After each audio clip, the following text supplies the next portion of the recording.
안녕하십니까. 헤어모터스의 대표 백선우 서지수 부장입니다. No, God! No, God, please! 일단은 처음으로 이렇게 녹화를 하게 됐고 조금 부족하더라도 재밌게 봐주시길 바랍니다. 이 차량은 서스펜션 경고등이 들어와서 이제 저희한테 입고가 되셨고 그거에 대한 진단 과정을 여러분께 소개시켜 드리려고 합니다. 대표님, 이 차종은 서스펜션 이제 경고등이 점등이 돼서 들어오신 차량인데 어떤 상황인 것 같으세요? 일단은 최초에 차가 들어왔을 때 이제 차고적으로 봤을 때는 눈에 특이한 건 없었습니다. 이게 이제 1차적으로 저희가 봐야 될 거는 우선 진단을 통해서 혹시나 그 경고등이 띄웠기 때문에 어느 부분에 의해서 띄워졌는지 일단 우선적으로 무작정 찾는 것보다는 진단을 우선 해봐가지고 그 진단을 통해 가지고 이제 우리가 앞으로 가야 될 그 진단 방향을 잡아야 되겠죠. 우선 진단을 통해 가지고 어느 부분이 문제가 있는지 우선 첫 번째로 보는 게 제일 우선이지 않을까 싶습니다. 계기판 앞에서 경고등을 점등하는 것은 서스펜션에 이상이 있다고 점등이 되고 있습니다. 주행에는 이상이 없다고 나오고 있지만 서스펜션 관련 경고등이기 때문에 주행에 아무래도 영향을 줄 것 같습니다. 제가 시운전 테스트를 해봤을 때는 차량의 롤링이 제어가 제대로 되지 않는 현상이 발생되고 쉽게 설명을 드리면 약간 차가 정숙하지 못하고 꿀렁꿀렁거리는 느낌을 이제 많이 보여주고 있습니다. 그래서 저희가 이 부분에 대해서 진단기를 연결하고 그 다음에 차량에 이상이 있는 부분을 점검을 하고 수리 방향을 한번 잡아가 보겠습니다. 먼저 차량의 고장 내역을 확인해 보았습니다.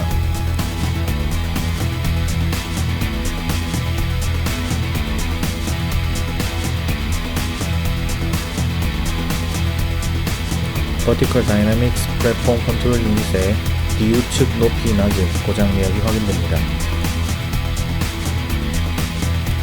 차량 높이 매우 낮음이라는 고장 내역에는 보통 누설 점검을 첫 번째로 실시합니다. 고장 내역 확인 시 차량의 꿀렁거림이 발생하는 것은 주행 중에 제어를 정확하게 하지 못해서 발생되는 것으로 확인됩니다. 에어스프링의 누설 확인을 위해 진단기로 강제로 에어스프링에 공기를 주입해 봅니다.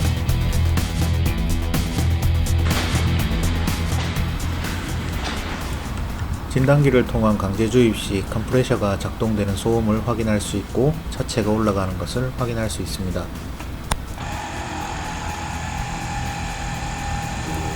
동일하게 공기압을 주입하였음에도 압력차가 발생되는 것을 확인할 수 있습니다. 여기서 뒤우측의 미세 누설을 의심해 볼 수 있습니다. 강제로 공기를 주입한 차량을 리프팅시켜 에어스프링을 팽창시키면 누설을 확인할 수 있습니다.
칼과 에어스프링의 내부를 확인하여 더욱더 확실한 원인을 찾아보겠습니다.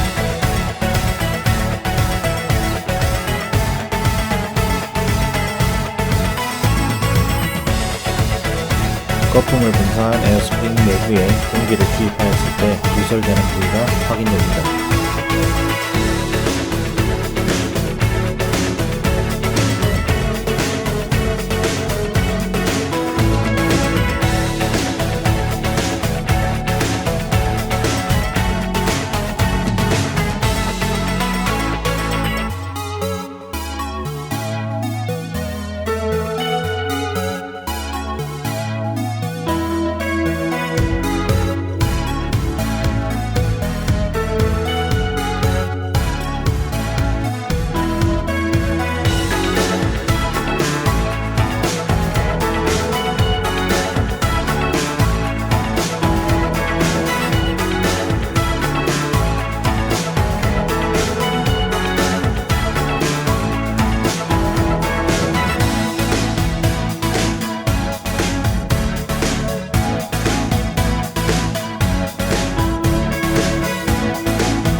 G12 모델은 에어스프링 교환 후 후속 작업이 존재하지 않습니다. 정비 지침 확인 시 정상적인 착오를 차량 스스로 찾아가는 것으로 확인됩니다.